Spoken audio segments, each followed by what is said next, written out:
درود پاک پڑھنے کے بے شمار فضائل و برکات ہیں۔ میرے آقا مدینے والے مصطفیٰ صلی اللہ تعالی علیہ وسلم کا فرمان عالی شان ہے، اذا نسیتم شیئا فصلوا علی تذکروہ انشاء اللہ تعالی۔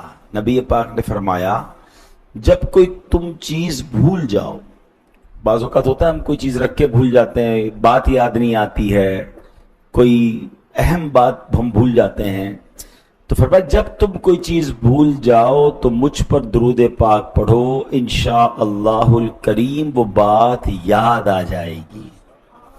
اور یہ کئی بار ہوا ہے الحمدللہ۔ اگر اس کو پریکٹس کر کے دیکھیں کہ یار میں کچھ کہہ رہا تھا ذہن سے نکل گیا، فوراً درود شریف پڑھیں، الحمدللہ یاد آ جائے۔ کوئی چیز رکھ کے بھول گئے، درود شریف پڑھیں۔ شور شرابہ کرنے سے چیزیں یاد نہیں آتی، ہم الٹا اور پریشان ہو جاتے۔ کام ڈاؤن ہو جائیں، کوئی چیز نہیں مل رہی ہے، کوئی چیز رکھ کے بھول گئے ہیں، کوئی بات بھول گئے ہیں تو یار پتہ نہیں یاد نہیں آ رہا، اوف کدھر رکھ دیا۔ حضرت سیدنا ابو ہریرہ رضی اللہ تعالیٰ عنہ جو کہ صحابی رسول ہیں، ان سے روایت ہے کہ نبی پاک صلی اللہ تعالیٰ علیہ وسلم نے فرمایا، جس کا مفہوم ہے کہ جس کسی نے اچھی طرح وضو کیا، اس کے بعد جمعہ کی نماز کے لیے آیا اور خطبہ توجہ کے ساتھ سنا اور خاموش رہا، تو اگلے جمعے اور اس کے بعد 3 دن، یعنی اس کا مطلب یہ ہوا کہ 10 دن کے گناہ معاف کر دیے جائیں گے۔ سبحان اللہ۔ صحابی رسول حضرت سیدنا ابو سعید خدری رضی اللہ تعالیٰ عنہ فرماتے ہیں کہ میں نے رسول اللہ صلی اللہ تعالیٰ علیہ وسلم کو فرماتے ہوئے سنا کہ 5 اعمال ایسے ہیں کہ جو کوئی انہیں ایک دن میں کرے گا، اللہ عز و جل اسے جنتیوں میں لکھے گا۔ نمبر 1، مریض کی عیادت کرنا، مریض کی عیادت کرنا۔ نمبر 2، جنازے میں حاضر ہونا۔ نمبر 3، 1 دن کا روزہ رکھنا۔ نمبر 4، جمعہ کے لیے جانا۔ اور نمبر 5، غلام کو آزاد کرنا۔ اچھا، اب غلام کا اشارہ، جی غلام کو آزاد کرنا، غلام کو آزاد کرنا۔ تو یہ 5 کام ایک دن میں کر لیں تو انشاءاللہ جنت میں داخلہ نصیب ہو جائے گا انشاءاللہ عز و جل۔ صحابی رسول حضرت سیدنا ابو امامہ رضی اللہ تعالیٰ عنہ سے روایت ہے کہ نبی پاک علیہ الصلوۃ والسلام نے فرمایا، جس کا مفہوم ہے کہ بے شک جمعہ کے دن غسل کرنا بالوں کی جڑوں سے بھی گناہوں کو نکال دیتا ہے۔ بڑی خوبصورت حدیث ہے، جمعے کے خطبے میں یہ حدیث آپ نے کئی بار سنی ہوگی۔ اب پرابلم یہ ہے کہ جمعے کا خطبہ تو ہر بار سنتے ہیں، سمجھ تو آتا نہیں، نہ کبھی کوشش کی امام صاحب سے پوچھنے کی یا کوئی ٹرانسلیشن تو لوں یار، روز جمعے کا خطبہ، ہر جمعے کو جمعے کا خطبہ سنتا ہوں، سمجھ نہیں آتا امام صاحب کیا بول رہے ہوتے ہیں، حالانکہ اتنے کمال کے اس میں میسیجز ہوتے ہیں۔ تو اس میں ایک حدیث آتی ہے، البر لا یبلا والذنب لا ینسا والدیان لا یموت اعمل ما شئت کما تدین تدان۔ یاد آ رہا ہے؟ سب سر بھی ہلا رہے ہیں یار، ایسا کچھ امام صاحب بولتے تو ہیں، آدھوں کو تو یاد بھی ہوگی مگر مانا نہیں پتا۔ آپ بلیو کریں، یقین کریں، یہ ایسی حدیث ہے جو جھنجھوڑ دیتی ہے، جو ہلا دیتی ہے۔ اگر اس کا معنی پتا ہو نا، کیا کمال کا میسج ہے اس میں۔ فرمایا البر لا یبلا، فرمایا نیکی کبھی پرانی نہیں ہوتی ہے، ہاں نیکی باقی رہتی ہے، پھلتی رہتی ہے، مہک نکلتی رہتی ہے۔ فرمایا والذنب لا ینسا، گناہ بھلایا نہیں جاتا۔ بدقسمتی یہ ہے کہ ہم اپنے گناہ کر کر کے بھول بیٹھے۔ ہمارے بزرگوں سے بچپن میں کوئی خطا ہو نا تو وہ اسے یاد کر کے رویا کرتے تھے، ہم تو روز گناہ کر رہے ہیں، روز بھول ہی جا رہے ہیں۔ ذرا مسجد میں آ جائیں، اجتماع میں بیٹھ جائیں، کسی دعا میں آنسو بہ نکلیں، لگتا ہے یار میں تو بڑا نیک ہو گیا ہوں، میں نے تو بڑی زبردست نیکی کر دی، 100-200 مسجد کے ڈبے میں ڈال دیے، میں تو سخی بھی ہو گیا ہوں۔ ارے تجھے تیری 2 نیکیاں نظر آ رہی ہیں، 500 گناہ کر کے آیا، وہ شرم نہیں آ رہی؟ وہ کدھر گئے؟ وہ کس کھاتے میں گئے؟ یہ بڑا پرابلم ہے ہمارا کہ نیکیاں ساری یاد ہیں، گناہ بھول جاتے ہیں۔ مگر سنو حدیث کیا کہہ رہی ہے؟ وَالذَّنْبُ لَا يُنْسَى، گناہ بھلایا نہیں جائے گا۔ پھر آگے فرمایا وَالدَّيَّانُ لَا يَمُوتُ، اللہ کریم کی ذات، اس کو موت نہیں آنی۔ نیکی بھی تمہاری پرانی نہیں ہو رہی ہے، گناہ بھلایا نہیں جا رہا ہے، اور جس نے فیصلہ کرنا ہے، جس نے اس کا بدلہ دینا ہے، وہ ہمیشہ باقی رہے گا۔ اور آگے پتہ کیا فرمایا؟ اعمل ما شئت کما تدین تدان، کر لے جو کرنا ہے، جیسی کرے گا ویسی بھرے گا۔ کاش یہ میں کہتا ہوں ایک ہی حدیث جو ہے نا اتنا بڑا انڈیکیٹر ہے، اتنا بڑا یوں سمجھے میسج ہے کہ بندہ نیکی کرتے ہوئے سوچے کہ یار اور کر لوں، یہ باقی رہے گی، یہ پرانی نہیں ہوگی، یہ کام آئے گی، کہیں نہ کہیں اس کا فائدہ ہوگا، یہ بلا کو روک لے گی، یہ رزق میں برکت لے آئے گی، یہ بچوں کے لیے بھلائی بن جائے گی، یا تھوڑی اور کر لوں، تھوڑی اور نیکی کر لوں، تھوڑے نوافل اور پڑھ لوں، تھوڑا ذکر و اذکار اور کر لوں، تھوڑا صدقہ اور دے دوں، تھوڑی کسی کی مدد اور کر دوں، یار یہ میرا اکاؤنٹ بڑھ رہا ہے۔ البر لا یبلا، نیکی پرانی نہیں ہو رہی۔ اور جب گناہ کرنے کو جی چاہے نا تو یاد آ جائے وَذَنْبُ لَا يُنْسَى، یار یہ میں حرام دیکھ رہا ہوں، یہ بھلایا نہیں جائے گا، یہ باقی رہے گا، اس کا جواب دینا پڑے گا، اس کی مار نہ پڑ جائے۔ اللہ کرے کہ یہ بات سمجھ آ جائے۔ اور یہ آخر میں فرمایا نا اعمل ما شئت کما تدین تدان، کر لے تجھے جو کرنا۔ کچھ لوگ کہتے ہیں نا یار چلو یار ابھی کر لو بعد میں دیکھیں گے، یہ حدیث یاد رکھنا، کما تدین تدان، جو کرو گے ایسی۔ حضرت فاروق اعظم رضی اللہ تعالیٰ عنہ صحابی رسول ہیں، محبوب ذیشان، مکی مدنی سلطان صلی اللہ علیہ وسلم نے دعا کی تھی، اللہم اعز الاسلام بعمر بن الخطاب خاصتاً، اے اللہ عمر بن خطاب ہی کے ذریعے اسلام کی عزت میں اضافہ فرما۔ اب اس کی جیسی نبی پاک نے دعا کی تو دعا قبول کیسے ہوئی کہ پھر آپ نے اسلام قبول کر لیا؟ اس لیے آپ کو مراد رسول بھی کہا جاتا ہے۔ اور محبوب ذیشان علیہ السلام ایک جگہ فرماتے ہیں میرے آقا ما طلعت الشمس علی رجل خیر من عمر، فرمایا حضرت عمر سے بہتر کسی آدمی پر سورج طلوع نہیں ہوا، یعنی دنیا میں بہترین لوگوں میں سے ایک فرد حضرت عمر ہے۔ نبی پاک فرماتے عمر و سراج اہل الجنہ، عمر اہل جنت کے چراغ ہیں۔ مزید ارشاد ہوا ھذا رجل لا يحب الباطل، عمر وہ شخص ہے جو باطل کو پسند نہیں کرتا ہے۔ کیا کمال کی ہستی ہے۔ ایک جگہ نبی پاک نے فرمایا رضا اللہ رضا عمر و رضا عمر رضا اللہ، اللہ پاک کی رضا عمر کی رضا ہے اور عمر کی رضا اللہ پاک کی رضا۔ یہ کیسی ہستیاں ہیں۔ وہ عظیم حدیث بھی آپ نے سنی ہوگی کہ نبی پاک علیہ السلام فرماتے ہیں اگر میرے بعد کوئی عمر ہو، میرے بعد کوئی نبی ہوتا تو وہ عمر ہوتا، مگر میرے بعد کسی اور نبی نے نہیں آنا، لا نبی بعدی۔ یہ تو آقا نے کئی جگہ پر فرمایا۔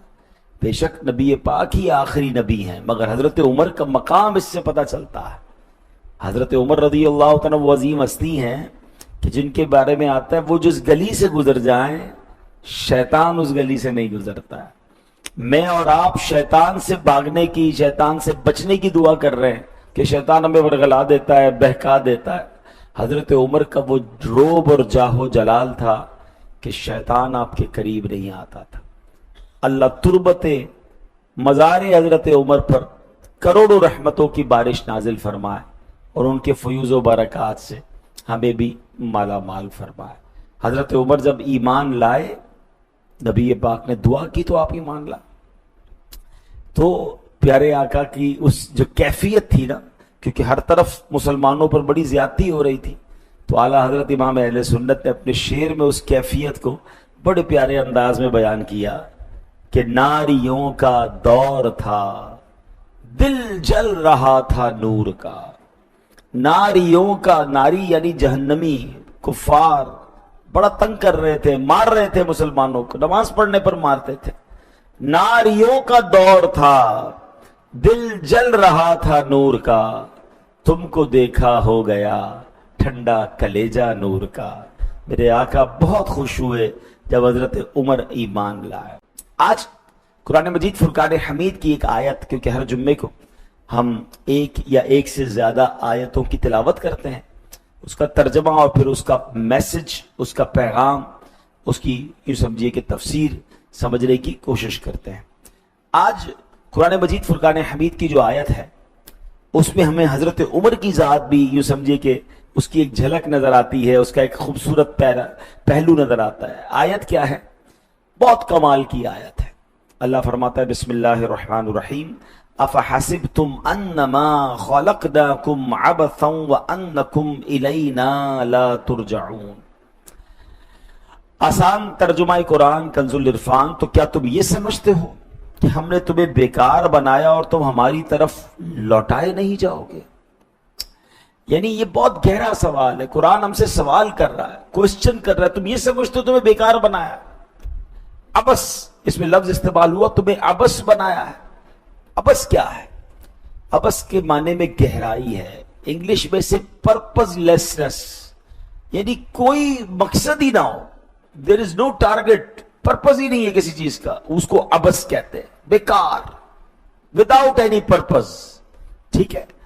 اب ہمارے گھروں میں بچے کھیلتے ہیں، یہ پرپز لیس نہیں ہے، یہ عبث نہیں ہے. اس میں بچوں کی نشو نما ہوتی ہے. کوئی اگر ورزش کر رہا ہے صحیح طریقے سے گناہوں سے بچ کر، اس کے پیچھے بھی پرپز ہے کہ اس کی صحت بہتر ہو جائے گی. لیکن بہت سارے کام اب ایسے کرتے ہیں جس کا کوئی پرپز نہیں ہے. اب مثال دیتا ہوں، کوئی بندہ گاڑی میں پیٹرول ڈلوایا اور نکل گیا، 5000 کا پیٹرول ڈلوایا مگر جانا کہیں نہیں ہے، بس گھوم رہا ہے، چکر لگائی جا رہا ہے، پیٹرول ختم کر کے رات کو گھر پہ آ گیا. تو یہ پرپز لیس ہوا نا، کوئی کام نہیں. عبث. بھائی کسی منزل پہ پہنچنا تھا، کسی سے ملنے جانا تھا، کوئی ملاقات تھی، کچھ بھی نہیں، بس گاڑی چلائی، پیٹرول چلایا، واپس آ گیا. تو زندگی میں کچھ لوگ زندگی پرپز لیس گزار رہے ہیں. پوچھو بھائی، مثال دیتا ہوں، یعنی وداؤٹ اینی گول، وداؤٹ اینی پرپز، وداؤٹ کوئی مقصد اگر ہماری زندگی گزر رہی، تو یہی تو قرآن پوچھ رہا ہے. کیا پوچھا؟ افحسبتم انما خلقناکم عبثا وانکم الینا لا ترجعون. کیا تم یہ سمجھتے ہو کہ ہم نے تمہیں بیکار بنایا ہے، عبث بنایا ہے، اور تم ہماری طرف لوٹائے نہیں جاؤ گے؟ یہ کوسچن ہے ہم سب سے. ایسا نہیں ہے ہم لوٹائے جائیں گے، ہمیں پرپز لیس نہیں بنایا گیا. We have to answer in the court of Allah subhanahu wa ta'ala on the day of judgment. مگر اس کی تیاری کیا؟ اصل کوسچن یہ ہے. ٹھیک ہے. اچھا، اب ایسے ہی ہے کہ ایک بندہ جو ہے، مثال کے طور پہ گاڑی پہ کسی ٹیکسی میں بیٹھے یا رکشے میں بیٹھے، اور رکشے والا کہے کہاں جانا ہے، تو کہ پتہ نہیں کہاں جانا ہے. تو پھر ایسے لوگوں کو عموماً ڈرائیور پاگل خانے لے جاتے ہیں کہ جن کو یہی نہیں پتا کہاں جانا ہے، تو پھر ان کا ٹھکانہ پاگل، یعنی ان کو پتہ ہی نہیں ہے میری زندگی کا مقصد کیا، جانا کدھر ہے. اور یہی کوسچن قرآن کر رہا ہے. ہم سب سے سوال ہے یہ کہ مجھے کیوں بنایا ہے رب نے؟ وائی؟ میں یہ کیوں پڑھائی کر رہا ہوں، میں کیوں نوکری کر رہا ہوں، میں کیوں کاروبار یہ کر رہا ہوں، میرا مقصد کیا ہے؟ اگر مقصد ہے کوئی تو پھر تو ٹھیک ہے. اور اگر وداؤٹ مقصد یہ سارا کام ہو رہا ہے، اگر مجھے اور آپ سے کوئی پوچھے کہ بھائی آپ زندہ کیوں ہیں، تو ہم جواب یہ دیں گے ابھی تک ملک الموت آئے نہیں ہیں، جس دن آئیں گے اس دن چلے جاؤں گا. تو جب چلے جاؤ گے تو وہاں کیا جواب دینا ہے؟ آج ہمارے معاشرے میں، ہماری اس پوری دنیا میں 3 بڑے بحران ہیں، 3 بڑے کرائسز ہیں، اور خصوصاً نوجوان طبقہ اس کا شکار ہے. نمبر 1، بے مقصدیت، پرپز لیسنس. نمبر 2، نمائش کی دوڑ. ٹھیک ہے، میٹریلسٹک ریس لگی ہوئی ہے. اور نمبر 3، خود فراموشی. اپنا جو سیلف اکاؤنٹیبلٹی ہے وہ کرنے کے لیے کوئی تیار نہیں ہے، اپنے آپ کو بھولے بیٹھے ہیں. یہ 3 باتیں آج سمجھنی ہیں. اب پہلی بات کرتے ہیں بے مقصدیت، جس پر میں بات کر رہا تھا، پرپز لیسنس. اس کا کس قدر برا حال ہے. اپنے لیے تو زمانہ جیتا ہے، دوسروں کے لیے کون جیا، آخرت کے لیے کون جیا، یہ سمجھنا ہے. حضرت عمر کی زندگی کا مقصد کیا تھا؟ ایک شخصیت کو ہم اس میں لیتے، ورنہ تو ایسی ہزاروں شخصیات ہیں جنہوں نے زندگی میں آ کر بہت بڑے بڑے کمالات کیے، مگر چونکہ ہم ان کی یاد بنا رہے ہیں، پہلی محرم ان کا دن ہے، تو حضرت عمر رضی اللہ تعالیٰ عنہ کے ایمان لانے سے پہلے نبی پاک نے دعا کی تھی. کیا کمال کی دعا تھی؟ اے اللہ، 2 بندے ہیں، ابو جہل، اصل میں ابو جہل کا نام بھی عمر تھا، عمر بن حشام، ٹھیک ہے نا، اور حضرت عمر کا نام عمر بن خطاب تھا. تو نبی پاک نے فرمایا یا اللہ 2 بندے، ابو جہل اور عمر بن خطاب، ان دونوں میں سے جو تیرا محبوب ہے اس کے ذریعے اسلام کو غلبہ عطا فرما. نبی پاک نے دعا کی اور اگلے دن حضرت عمر نے ایمان قبول کر لیا. تو پتہ چلا کہ آپ اللہ کے محبوب تھے. سبحان اللہ. ابو جہل کو ریجیکٹ کیا اور اللہ نے حضرت عمر کو سلیکٹ کیا. اچھا، اب حضرت عمر وہ ہیں، صحابی رسول حضرت عبداللہ ابن مسعود فرماتے زندگی کا مقصد دیکھیں، گول دیکھیں، پرپس دیکھیں، کہ ان کی شان یہ تھی کہ حضرت عبداللہ ابن مسعود فرماتے ہیں ما زلنا اعزتا منذ اسلم عمر، فرمایا جس لمحے حضرت عمر نے اسلام قبول کیا اس وقت سے ہم مسلسل غلبہ ہی پاتے رہے، ہم آگے ہی بڑھتے رہے، مسلمانوں کو عزت ہی ملتی رہی. کتنی بڑی بات ہے. میں اور آپ عزت والے اس لیے ہیں کہ ہم اسلام والے ہیں، ہم ایمان والے ہیں، ہمیں اللہ نے ایمان دیا، اس لیے عزت ہے. حضرت عمر وہ ہیں کہ جن کی وجہ سے مسلمانوں کو عزت مل رہی، جن کی وجہ سے اسلام کو عزت مل رہی. لک ایٹ ان کا اسکیل اور مرتبہ دیکھیں، کیلیبر دیکھیں. حضرت عمر 40ویں مسلمان تھے، 40th آپ تھے، 40 کا ادب پورا ہوا. اس کے بعد اسلام نے مڑ کے نہیں دیکھا، پھر ٹیک آف ہی ہوا اسلام، پھر بہلتا ہی چلا گیا، اور آج دیکھیں 200 کروڑ سے زیادہ مسلمان ہیں. تو اللہ پاک ایسا بندہ بنائے کہ میری وجہ سے خیر پھیلے، میری وجہ سے لوگ مسلمان ہوں، میری وجہ سے کوئی دین کی خدمت ہو، میری زندگی کا کوئی مقصد ہونا چاہیے. بڑا پیارا مقصد ایک شاعر بیان کرتے ہیں، فرماتے ہیں میری زندگی کا مقصد تیرے دین کی سرفرازی، میری زندگی کا مقصد تیرے دین کی سرفرازی، میں اسی لیے مسلمان، میں اسی لیے نمازی. میری ذات سے دین کو کیا فائدہ پہنچ رہا ہے. اور یاد رکھیے جو دین کا خادم بنتا ہے نا اس کی مدد کی جاتی ہے. آپ اگر پریشان ہیں، بیمار ہیں، قرضے میں ہیں، جاب کا ایشو ہے، واٹ ایور پرابلم، میں آپ کو اللہ کی مدد حاصل کرنے کا ایک فارمولہ قرآن سے دیتا ہوں. اللہ خود قرآن میں فرماتا ہے ان تنصروا اللہ ینصرکم، اگر تم اللہ کے دین کی مدد کرو گے اللہ تمہاری مدد کرے گا. ایک اور جگہ فرمایا وَلَيَنْصُرَنَّ اللَّهُ مَن يَنْصُرُهُ، اور بے شک اللہ اس کی ضرور مدد فرمائے گا جو اس کے دین کی مدد کرے گا. اب غور کر لیں، میری زندگی میں کہیں دین کی خدمت ہے؟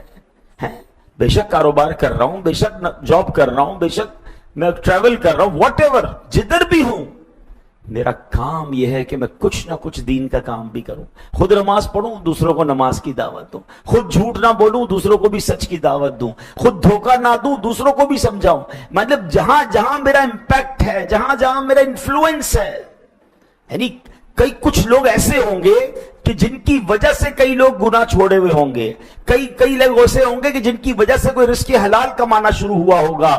آپ میں سے اور ہم میں سے کئی لوگ ایسے ہوں گے جن کی وجہ سے کوئی ایک نہ ایک بندہ نمازی بنا ہوگا. مگر بدقسمتی سے ایسے لوگ بھی ہیں کہ جن کی وجہ سے کسی نے حرام کام شروع کیا ہوگا، جس کی وجہ سے کسی نے کسی پر زیادتی کا کام سیکھا ہوگا، بے ایمانی سیکھی ہوگی. آپ سوچیں میں کر کیا رہا ہوں. ایک تو میرے اپنے گناہ بہت ہیں، مگر میں دوسروں کو بھی گناہ پہ لگا رہا ہوں، دوسروں کو بھی برائی کی طرف لگا رہا ہوں. نہیں، زندگی کا مقصد یہ ہو کہ مجھے خود بھی اللہ کو راضی کرنا ہے اور اللہ کے بندوں کو بھی اللہ کے قریب کرنا ہے. یہ ہے خیر. اللہ کرے کہ میری اور آپ کی ذات سے خیر پھیلے. دین کی خدمت بھی کرتا ہوں, اللہ کے دین کی مدد کرتا ہوں, میں لوگوں کو دین کے قریب لاتا. یہ مقصد ہونا چاہیے نا. ایک ہی مقصد, پیسے کمائے, مال بنایا, اچھے گھر بنائے, بچے پیدا ہوئے, شاندار زندگی گزاری, قبر میں چلے گئے. ایسے تو کروڑوں لوگ چلے گئے, مگر کچھ لوگ وہ ہیں جنہوں نے کچھ کام کیا, برکت والے کام کیے, صدقہ جاریہ والے کام کیے. ہم سب نے یہ سوچنا ہے اپنے آپ, ہر بندہ اپنے آپ سے سوال کرے کہ what is the reason why I'm here, میری زندگی کا مقصد کیا ہے. قرآن پوچھ رہا ہے, کیا ہم نے تمہیں بیکار بنایا, تم یہ سمجھتے ہو؟ مزے کی بات یہ ہے کہ لائف بھی گزارے, اچھی گزارے, اور دین کی خدمت کے ساتھ گزارے, تاکہ وہاں بھی عیش کرے, وہاں بھی انشاءاللہ اللہ کی نعمتیں ہمارے ساتھ ہوں. یہ زندگی کا مقصد ہونا چاہیے. سبحان اللہ. اب آتے ہیں دوسرا ٹاپک. 3 بحران میں نے بتائے تھے, 3 بڑے کرائسس. پہلا, بے مقصد لائف. سیکنڈ, نمائش کی دوڑ, میٹریلسٹک ریس. بس عجیب سی ریس لگی ہوئی ہے. وہ کیا ہے یار؟ لائکس مل جائیں, فالوورز مل جائے, شہرت مل جائے, دولت مل جائے. یعنی اس کے لیے ایک عجیب سی دنیا کو میں اچھا لگوں. میرے کپڑے میرا جسم چھپائیں نہ چھپائیں, لوگوں کو اچھے لگنے چاہیے. میرے جوتے ایسے ہونے چاہیے کہ لوگ دیکھ کر کہیں کیا جوتے, بے شک وہ جوتا مجھے کاٹ رہا ہے. یعنی مجھے اپنے لیے کچھ نہیں کرنا, میرا گھر ایسا ہو کہ لوگوں کو پسند آئے, میرا رہنا سہنا ایسا ہو جو لوگ اسے لائک کریں. اس چکر میں ہم پڑ گئے, اور اس چکر میں بہت گڑبڑ ہو رہی ہے. اس لیے کہ ہر شیر پر سوا شیر موجود ہے. میں جتنا بھی امیر بن جاؤں, مجھ سے زیادہ امیر کوئی نظر آ جائے گا مجھے, میں ٹینشن میں آ جاؤں گا. کئی غریب گھرانوں میں یہ لڑائی ہونے لگ گئی ہے, کیونکہ انہوں نے سوشل میڈیا پر, ٹی وی پر جناب کسی کا بنگلہ دیکھ لیا ہے, کسی کی گاڑیاں دیکھ لی ہیں, کسی کا لائف سٹائل دیکھ رہے ہیں, کوئی ٹریول کر رہا ہے, کوئی فیملی کے ساتھ ٹریول کر کے ویلاگ بنا رہا ہے, اور باقی لوگ اپنے گھر میں پریشان ہیں کہ میری باری کب آئے گی. اس وجہ سے پریشان ہیں لوگ. یہ دوڑ ہی غلط ہے, یہ سوچ ہی غلط ہے کہ جناب یہ وہاں پہنچ گیا, میں پیچھے رہ گیا. اب آپ تو ڈیمورلائز ہو جائیں گے نا. ہم اس لیے دنیا میں نہیں آئے. اللہ پاک نے ہر بندے کو جو اس کے مقدر میں ہے وہ عطا فرمایا. بندہ وہ ہے جو ایکسپٹ کرے کہ جو مجھے میرے رب نے دیا وہی میرے لیے بہتر ہے. ہمیں نہیں پتا ہوتا. آپ کو پتا ہے بعض روایتوں میں آتا ہے اللہ جانتا ہے کہ کس کو غریب بنانا ہے, کس کو امیر بنانا ہے. کسی کے لیے اس کی غربت اچھی, کسی کے لیے اس کی عمارت اچھی. کچھ لوگوں کو اس لیے غریب نہیں بنایا کہ اس کو غریب بناتے تو یہ کفر میں چلا جاتا, اور کچھ لوگوں کو اس لیے امیر نہیں بنایا کہ یہ امیر بنتا تو یہ ایمان سے چلا جاتا. یہ میں نہیں جانتا, رب جانتا ہے. اس بات کو اس واقعے سے سمجھیے کہ ایک بار حضرت عیسیٰ علیہ نبی علیہ السلام کسی تالاب کے کنارے گئے, سوئمنگ پول جس کو آج ہم کہتے ہیں. بچے نہا رہے تھے, سارے بچے موج کر رہے تھے, کھیل رہے تھے, پانی اڑا رہے تھے ایک دوسرے پر. ایک بچہ اس تالاب کے کنارے نابینا, بڑا افسردہ, آنکھیں نہیں اس کی. حضرت عیسیٰ نے دیکھا کہ یہ بچے کے پاس آنکھیں ہوتی تو یہ بھی موج کرتا. آپ نے اللہ کی بارگاہ میں دعا کی, مولا اس کو آنکھیں دے دے. آپ نے جیسی دعا کی اس کو آنکھیں مل گئی. اب اس بچے نے جیسے آنکھیں کھولی, تالاب دیکھا, بچے دیکھے, فوراً تالاب میں جمپ کیا. ایک بچے کو اٹھایا, اس کو ڈبویا, اس کو مار دیا. دوسرے کو ڈبویا, اس کو مار دیا. تیسرے کو اس نے جناب اس کا سر پھوڑ دیا. حضرت عیسیٰ حیران ہو گئے کہ یہ کیسا بچہ ہے. آپ نے دعا کی, یا اللہ اس کو واپس نابینا بنا دے. نابینا ہی ٹھیک تھا. ہمیں نہیں پتا کہ کس کو کیوں کیا نہیں دیا گیا. اگر اولاد نہیں دی تو رب نے نہیں دی نا, لیکن کیا پتا ایسی اولاد ملنے والی تھی جو اولاد گھر سے مار کے نکال دیتی باپ کو. ایسی اولادیں ہوتی ہے نا, واقعات پڑھتے, مار دیتے باپ کو, والدہ کو قتل کر دیا بیٹے نے. ایسی اولاد اللہ نے ہو سکتا ہے وہ اولاد سے بچا لیا آپ کو, اس لیے اولاد نہیں دی. یہ ماننا پڑے گا. اگر بندے ہو تو یہ ماننا پڑے گا کہ وہ میرا خالق, وہ میرا رب, اس کا ہر فیصلہ میرے لیے بہترین ہے. جو نہیں دیا وہی ٹھیک ہے. اور اس دور سے نکل جائیں. حضرت عمر رضی اللہ تعالیٰ کی بات کرے, اللہ اکبر, آپ کے پاس کیا نہیں تھا, ہاف آف دا ورلڈ کے حکمران تھے. یہ پتا ہے آپ کو کتنی بڑی آپ کی سلطنت تھی, مگر سبحان اللہ آپ کے اوپر عام لوگوں کی نہیں, دنیا بھر کے بادشاہوں کی نظر ہوتی تھی کہ یہ کون ہے عمر جو آدھی ورلڈ پر حکومت کر رہے ہیں. مگر آپ کا انداز کیا تھا, لوگوں کو دکھانے والا,